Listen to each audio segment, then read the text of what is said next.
गणपति नमः। जय माता दी। मित्रों, शनिवार के व्रत कथा मैं आपको बताता हूँ।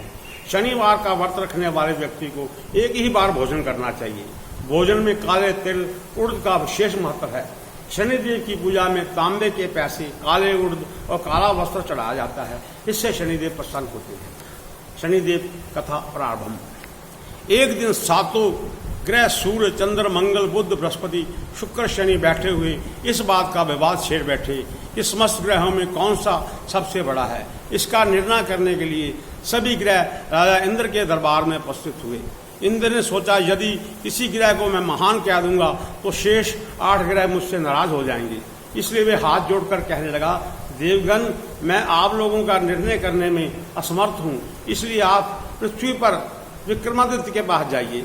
वे बड़े न्यायप्रिय राजा हैं। देवताओं को इंद्र की बात जच गई। वे सभी विक्रमादित्य के दरबार में उपस्थित हुए। उन दिनों विक्रमादित्य उज्जैन में राज्य कर रहे थे। सभी देवता जब उनके दरबार में आए तो उनके स्वागत के लिए वे सादर उठ खड़े हुए और दर्शन देने का उद्देश्य पूछा। यह जानकर कि मुझे किसी को बड़ा और किसी को छोटा बताना है, राजा धर्म संकट में पड़ गए। मगर वह कर्तव्यनिष्ठ राजा थे, इसलिए उन्होंने न्याय करने का निश्चय किया। दूरदर्शी विक्रमादित्य किसी एक देवता को अपने मुंह से छोटा या बड़ा नहीं कहना चाहते थे, इसलिए उन्होंने प्रत्येक ग्रह के आसन उसी की प्रिय धातु से बनवाकर क्रम में रख दिए। सोने का आसन सबसे पहले आया और लोहे का सबके बाद में। फिर देवताओं से कहा कि अपने अपने आसन पर पधारो। आसनों के क्रम से ही अपने ग्रहों में अपना पद जान लें। आसन सोने, चांदी, कांसी, पीतल, शीशा, जस्ता, अब्रक और लोहे के थे। लोहे का आसन सबसे बाद में था, वह शनि जी का था। शनिदेव समझ गए कि विक्रमादित्य ने उन्हें सबसे छोटा कहा है। वह अंत क्रोधित होकर बोले, चंद्रमा राजन, एक राशि में 2.25 दिन, तुम मेरे पराक्रम को नहीं जानते।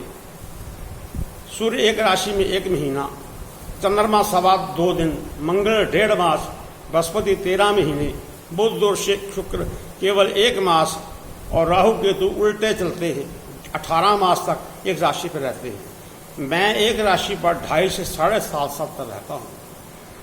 राम को सरस्वती आई तो उन्हें राज्य के स्थान पर वनवास मिला, और रावण को जब शनिदेव की सरस्वती आई तो उसके कुल का ही सत्यानाश हो गया। अब तेरी बारी है। ऐसा कहकर शनिदेव वहां से चले गए।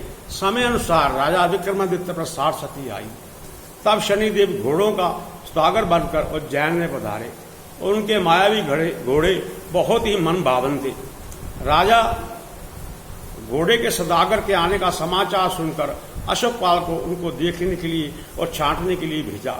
उन घोड़ों में से एक घोड़ा इतना सुंदर था कि राजा की तबीयत उसकी सवारी करने को ललचा गई। राजा जैसे ही घोड़े की पीठ पर बैठा, वैसे ही घोड़ा हवा से बातें करता हुआ ऐसा दौड़ा कि कुछ क्षणों में राजा को एक बीहड़ जंगल में पहुंचाकर देखते देखते अंतर्ध्यान हो गया।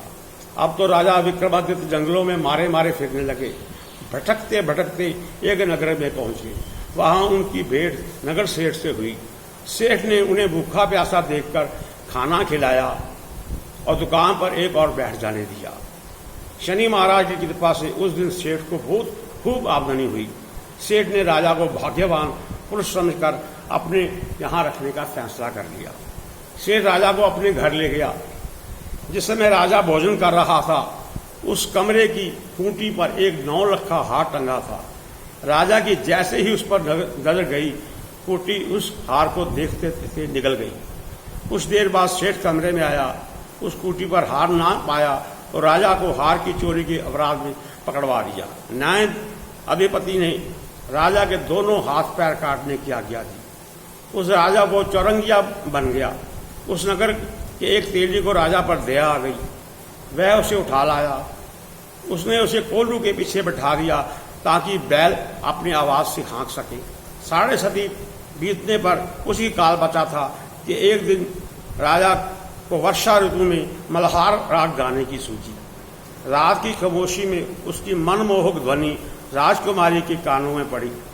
सुरीली आवाज को सुनते ही वह उस पर मोहित हो गई। उसने दासी को भेजा कि उसका अता पता मालूम करो।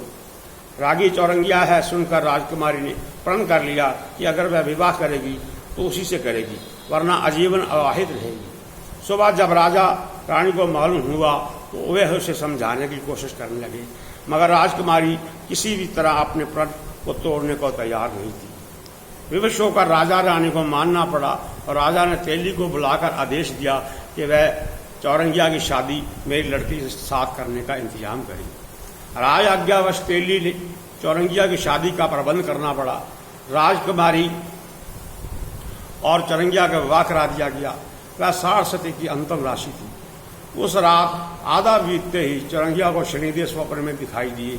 वो बोले, राजन, तूने मुझे छोटा कहने का दंड पा लिया। राजा ने हाथ जोड़कर क्षमा मांगते हुए शनिदेव से प्रार्थना की कि जैसा दुख आपने मुझे दिया है भविष्य में ऐसा दुख किसी और न दीजिएगा। शनि ने राजा की प्रार्थना को स्वीकार कर लिया। आँख खुलने पर चौरंगिया ने देखा कि उसके दोनों हाथ और पैर बिल्कुल ठीक हो गए। रात लौटने पर राजकुमारी ने भी जब अपने पति को पूर्ण स्वस्थ देखा तो उसकी प्रसन्नता की खुशी की सीमा न रही। राजा को भी जानकर बहुत खुशी हुई। होते होते ये समाचार नगर सेठ को मिला। उसने विक्रमादित्य की सेवा में उपस्थित होकर क्षमा मांगी और अत्यंत सम्मान के साथ अपने घर खाने के लिए ले गया। राजा विक्रमादित्य जब खाना खा रहे थे तब लोगों ने आश्चर्य से देखा कि खूंटी हार उगल रही है। यह कौतुक देखकर नगर सेठ भी ऐसा अभिभूत हुआ कि वह अपनी कन्या का विवाह राजा विक्रमादित्य के साथ अत्यंत धूमधाम से कर दिया। कुछ दिनों के पश्चात राजा विक्रमादित्य अपनी राजधानी में लौट आए। लोगों को बहुत प्रसन्नता हुई। उन्होंने राजा और दोनों रानियों का अति स्वागत किया। पुण्य राज्य प्राप्त कर लेने के बाद राजा ने घोषणा करा दी कि सभी प्रजाजन प्रत्येक शनिवार को व्रत रखकर और उसकी कथा व पूजन करें। बोल शनिदेव भगवान की जय।